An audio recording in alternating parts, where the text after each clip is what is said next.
Okay, so I got this flash, this Yongnuo YN562, and it doesn't seem to be working. I press this on off button here.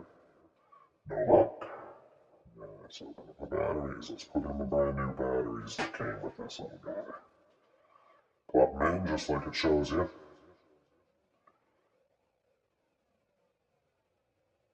Now, this is exactly what I did when I got it. Power on. Nothing. Still nothing. Try again. And nothing. So we'll take those batteries out. And we'll put in some brand new batteries that I got right over here.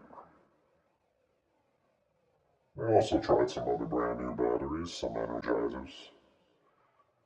They didn't work, but all of these batteries worked in other devices. So we'll just plug these in here.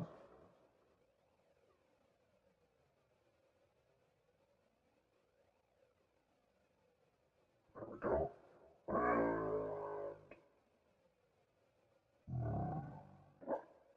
nothing. Try again. So you can see none of these batteries work. And this is a brand new flash. So that means I got a defective Yongnuo 562.